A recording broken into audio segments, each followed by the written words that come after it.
ಅದಕ್ಕೆ ಹೊರಗಡೆ ice cream chocolate ಅಂತ ತುಂಬಾ ತಿಂದಿದ್ದಾನೆ, ಚೆನ್ನಾಗಿ ಆಟ ಆಡಿದ್ದಾನೆ, ಸುಸ್ತಾಗಿರೋ ತರ ಕಾಣ್ತಿದ್ದಾನೆ. ಇವನ್ನ ಮಲಗಿಸೋದೇ ಬೆಟರ್. ಅಶ್ವಿನ್, ಹೊರಗಡೆ ರುಚಿ ಹತ್ಸಿದ್ರೆ ಇವನು ಮನೆ ಊಟನೇ ಬಿಟ್ಬಿಡ್ತಾನಷ್ಟೇ. ಇನ್ಮೇಲೆ ಜಾಸ್ತಿ ಇವನಿಗೇನು ಕುರ್ಕುಲ್ ತಿಂಡಿ ಕೊಡ್ಬೇಡಿ.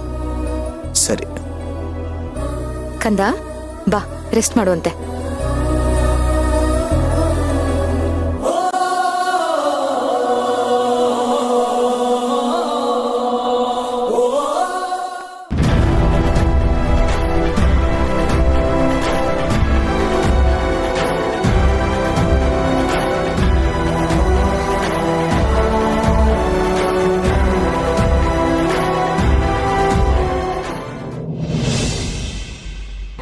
ಅದಕ್ಕೆ ಮೀರಾ ಪೆಂಡೆಂಟ್ ಕೊಟ್ಲಾ?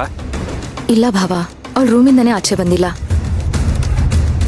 ಇನ್ನೂ ರೂಮಿಂದ ಆಚೆ ಬಂದಿಲ್ವಾ? ಅಲ್ಲೇನ ಮಾಡ್ತಿದ್ದಾಳು ಅವಳು? ಸರ್, ನನಗೂ ಗೊತ್ತಿಲ್ಲ. ಬಹುಶಃ ಅವಳು ತುಂಬಾ ಭಯ ಪಟ್ಕೊಂಡಿದ್ದಾಳೆ ಅನ್ಸತ್ತೆ. ಊಟಕ್ಕೆ ಬಾ ಅಂದ್ರೂ ಬರ್ಲಿಲ್ಲ. ಕರ್ಣ ಅವ್ರ ಹತ್ರ ನಾನು ಮಾತಾಡ್ತೀನಿ ಅಂತಂದ್ರು ನನ್ನನ್ನು ನಂಬೋದಕ್ಕೂ ರೆಡಿ ಇಲ್ಲ ಅವಳು. ಒಳ್ಳೆ ಸತ್ಯಾಗ್ರಹ ಮಾಡ್ತಿದ್ದಾಳೆ ನಿನ್ನ ಹೆಂಡತಿ.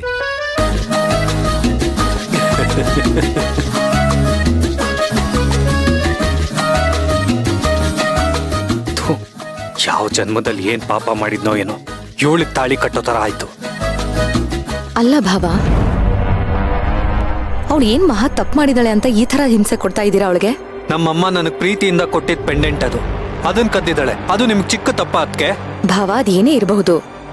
ನಾನು ಹೀಗೆ ಹೇಳ್ತೀನಿ ಅಂತ ತಪ್ಪಾಗಿ ತಿಳ್ಕೊಬೇಡಿ.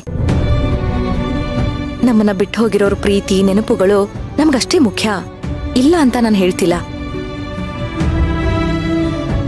ಹಾಗಂತ ಇರೋರ್ ಪ್ರೀತಿನ ಕಳ್ಕೊಳ್ಳೋದು ತಪ್ಪಲ್ವಾ? ಪ್ರೀತಿನ? ಹೌದು. ಮೊದ್ಲೆಲ್ಲ ನೀವಿಬ್ರು ಗಂಡ ಹೆಂಡತಿ ಚೆನ್ನಾಗಿ ಇದ್ರಿ ತಾನೆ.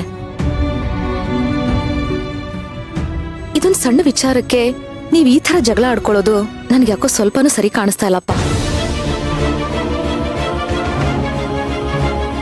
ನೀವೆಲ್ಲದನ್ನು ಮರೆತು ಹೆಂಡತಿ ಜೊತೆ ಚೆನ್ನಾಗಿ ಸಂಸಾರ ಮಾಡ್ಕೊಂಡಿರ್ಬೇಕು ಅನ್ನೋದೇ ನನ್ನ ಆಸೆ. ನೀವ್ ಯಾವಾಗ್ಲೂ ಚೆನ್ನಾಗಿರ್ಬೇಕು, ಒಂದಾಗಿರ್ಬೇಕು. ನೀವು ದೂರ ಆಗೋದನ್ನ ನನ್ನಿಂದ ನೋಡಕ್ ಆಗಲ್ಲ ಭಾವ. ಒಂದಾಗಿದ್ರೆ ಅಲ್ವಾ ಅದಕ್ಕೆ ದೂರ ಆಗೋದು. ಇವಳು ಮಾಡಿರೋ ಕೆಟ್ಟ ಕೆಲಸ ಎಲ್ಲ ನಿಮ್ಗೆ ಗೊತ್ತಾದ್ರೆ ಆ ಮಾಯಮ್ಮನ್ ಹೇಗೆ ಆಚೆ ಹಾಕೋದ್ರು ಇವಳನ್ನು ಹಾಗೆ ಆಚೆ ಹಾಕ್ತೀರಾ? ಭಾವ, ನಾನ್ ಮಾತಾಡ್ತಾನೆ ಇದ್ದೀನಿ, ನೀವು ಕಿವಿ ಮೇಲೆ ಹಾಕೋತಾ ಇಲ್ಲ. ದಯವಿಟ್ಟು ಮೀರಾನ ಇದೊಂದ್ಸರಿ ಕ್ಷಮಿಸ್ಬಿಡಿ. ಯಾರನ್ನ ಕ್ಷಮಿಸ್ಬೇಕು, ಯಾರಿಗೆ ಶಿಕ್ಷೆ ಕೊಡ್ಬೇಕು ಅಂತ ಟೈಮ್ ಬಂದಾಗ ಅದಾಗದೆ ಗೊತ್ತಾಗತ್ತದ್ಕೆ. ಭಾವ ಭಾವ, ಒಂದ್ ನಿಮಿಷ. ಏನ್ ಹೇಳಿ? ನೋಡಿ, ಅವಳು ಆಲ್ರೆಡಿ ಹೆದರ್ಕೊಂಡು ರೂಮಲ್ಲಿ ಕೂತಿದ್ದಾಳೆ. ನೀವು ಮತ್ತೆ ಅಲ್ಲಿ ಹೋಗಿ ಅವಳ ಮೇಲೆ ಕೂಗಾಡ್ಬೇಡಿ. ಅದು ಅವಳ ಮನ್ಸಿನ ಮೇಲೆ ತುಂಬಾ ಪರಿಣಾಮ ಬೀರುತ್ತೆ. ಮನ್ಸನ್ನೋದಿದ್ರೆ ತಾನೆ ಆ ದರಿದ್ರದವಳಿಗೆ. ಭಾವ, ನಾನು ಹೇಳಿದ್ ಕೇಳಿಸ್ತಾ? ಅದಕ್ಕೆ ಕೇಳಿಸ್ತು. ನಾನು ಅವಳಿಗೇನು ಡಿಸ್ಟರ್ಬ್ ಮಾಡಲ್ಲ. ಅದೆಷ್ಟು ದಿನ ರೂಮಲ್ಲಿ ಬಿದ್ದಿರ್ತಾಳೋ ಅಲ್ಲೇ ಬಿದ್ದಿರ್ಲಿ. ಆದ್ರೆ ಒಂದ್ ಮಾತಂತೂ ಸತ್ಯ, ಅವಳು ಹೊರಗಡೆ ಬಂದ ತಕ್ಷಣ ನಾನಂತೂ ಅವಳನ್ನ ಬಿಡೋ ಮನುಷ್ಯನೇ ಅಲ್ಲ. ಆದ್ರೆ ಅವಳು ಹೊರಗಡೆ ಬಂದ್ಮೇಲೆ ಯಾಕೆ ಕದ್ದೆ ಅಂತ ಕೇಳ್ತೀರಿ. ಅವಳು ವಾಪಸ್ ಪೆಂಡೆಂಟ್ ಕೊಡೋವರೆಗೂ ನಾನಂತೂ ಬಿಡೋ ಮಗನೇ ಅಲ್ಲ, ಇದಂತೂ ಸತ್ಯ. ಭಾವ ಭಾವ, ಪ್ಲೀಸ್ ಅದಕ್ಕೆ ಇದ್ರ ಮೇಲೆ ನನ್ನನ್ನು ಬಲವಂತ ಮಾಡ್ಬಿಡಿ. ಕೃಷ್ಣ ಎಲ್ಲಿದ್ದಾನೆ ಹೇಳಿ? ರೂಮಲ್ಲಿ ಮಲಗಿದಾನೆ.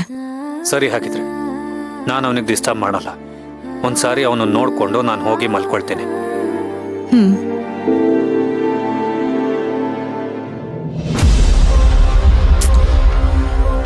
ಸೇವಂತಿ,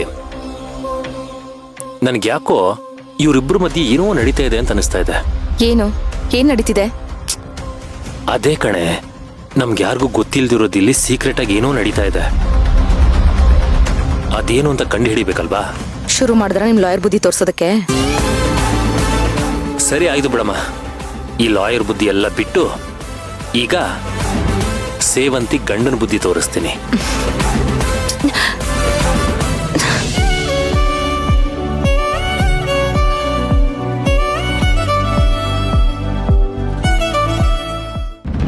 ಕೃಷ್ಣ,